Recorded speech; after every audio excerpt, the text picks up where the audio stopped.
กะได้เห็นมาแต่งไงนะพี่น้องเด้อวู้นี่เห็นบ่พี่น้องมาแต่งไงพี่น้องเก็บพี่น้องเ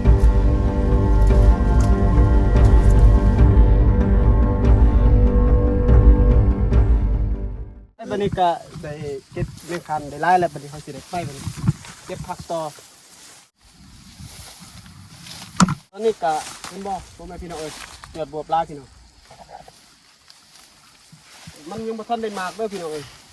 เก็บแต่ยอดมันซื่อๆเมื่อเฮ็ดแกงเฮ็ดอ้อมกับซีนหรือว่าเมนูได้ก็ได้หรือว่านึ่งก็ได้จำแจ้งเลยพี่น้องยอดบัวมันมีประโยชน์หลายพี่น้องยอดบัวเบิ่งแม่พี่น้องป้าโทษฝุ่นผมมันลายพี่น้องเอ้ย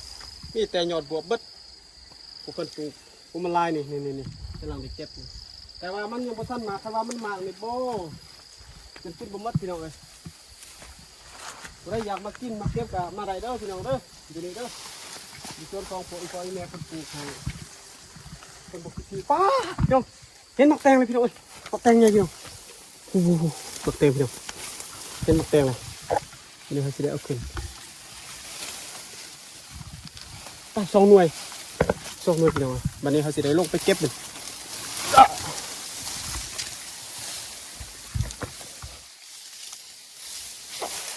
เห็นไหมพี่น้องนี่มักแตงนี่บ่เห็นบ่พอมันพี่น้องมักแตง2 หน่วยจะได้เก็บนี่ใส่ตะกร้าหมดแล้วเนาะพี่น้องเนาะวันนี้หาบอลใหม่เลยต้อง2 หน่วยอยู่บนนี้ตอนนี้ก็ได้เห็นมักแตงใหญ่แล้วพี่น้องเด้อวู้พี่น้องเอ้ยมักแตงนี่อันนี้คือมักแตงพี่น้องมักแตงนี่มักแตงนี่ตอนนี้ก็ได้พ่อมักแตงใหญ่พี่น้องเอ้ยนี่อ๋อโถนี่เห็นบ่พี่น้องมักแตงใหญ่พี่น้องไปต่อไปนี่โอ้มักเผ็ดร้ายพี่น้องเอ้ยมักเผ็ดร้ายพี่น้องนี่มักเผ็ดจะได้เก็บมักเผ็ดเลยพี่น้องมักแตงตัวนี้บ่มากอ๋อพี่น้องเห็นบ่พี่น้องมักแตงใหญ่เห็นบ่พี่น้องหันดูนี่หันกระดกถ่ายตุ๊เห็นบ่พี่น้องเห็นบ่มักแตงใหญ่พี่น้องเอ้ยแปะบ่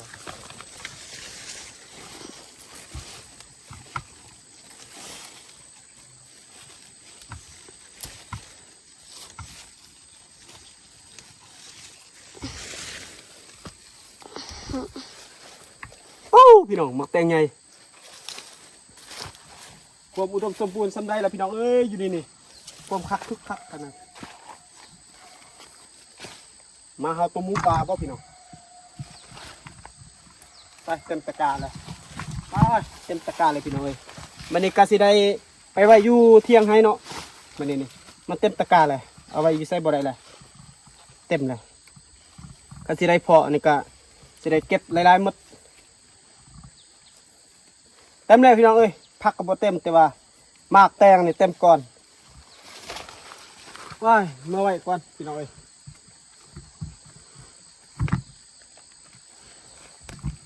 มาไว้มักแตงก็ได้พี่น้องด้วยผ่า10 นาทีตอนนี้ก็ได้มาเลยเด้อมาแต่เก็บไว้เครื่องเก็บผักไว้ผักอยู่กระตุกตอนนี้ก็จะได้เตรียมซอก5 ไม้พี่น้องเอ้ยให้มันเต็มตะกร้านี่ตอนนี้ก็กำลังเลาะเลยบ่เห็นบ่มีหยังวันนี้เขาสิได้ลงลุมไปหาจุลุมแล้วบ่เห็นแล้วก็สิได้กลับ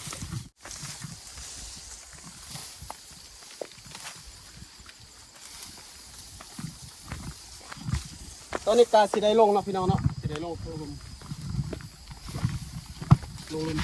ใส่แป้งละได้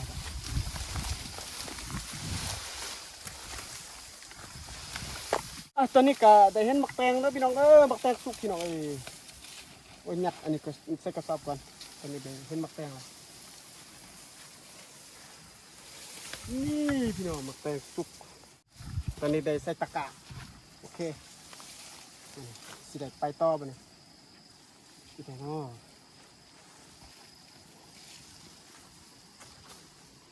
Let's go พี่น้องเป็นมักแตงเลยเป็นมักแตงนี่พี่น้องนี่มักแตงเป็นบ่พี่น้องใส่ตะกร้า25 บาทนี่ไปขัด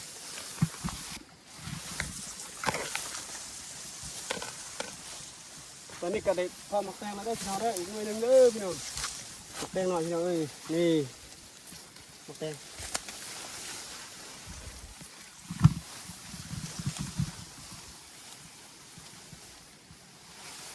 โอ้พี่น้องเอ้ยฝนตกพี่น้องเอ้ยเบิ่งไหมฝนตกพี่น้องเอ้ย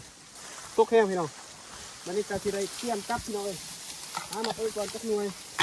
ตอนนี้ก็ได้พ่อต้นมักอึพี่น้องตอนนี้ได้เห็นมักอึแล้วเด้อพี่น้องเด้อ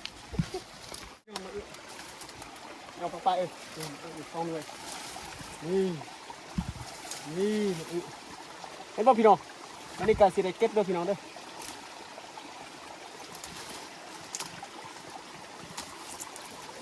เอาไปนี่ก็ในเมื่อเด้อฝนตกแห้งเลยในเมื่อพี่น้อง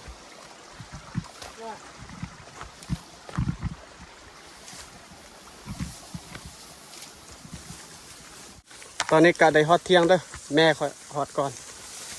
เบิ้งพี่น้องอาหารดีพี่น้องเลยนี่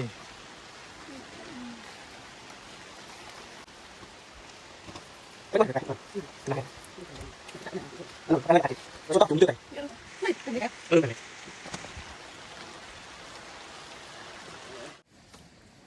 ตอนนี้ก็สิได้เกี่ยมเมื่อเลยเด้อเก็บตลก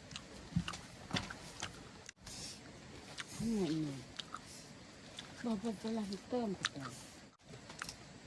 ไอ้บันนี้เกี่ยมเมื่อบันนี้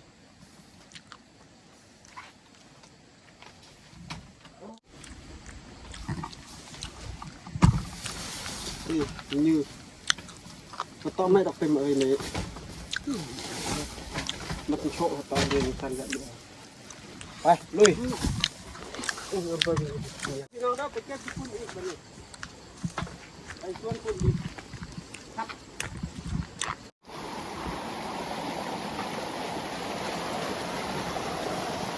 ตอนนี้ก็ได้เมื่อเลยเด้อพี่น้องเด้อเตรียมหอดเพื่อนเลยเดี๋ยวน้อยจากที่ไหนไปต่อบันนี้ไปเก็บดอกแล้วก็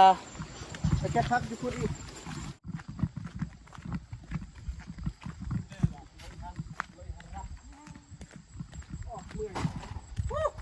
พัดเพื่อนเลยนะพี่น้องเอ้ยเมื่อไรพี่น้องเอ้ย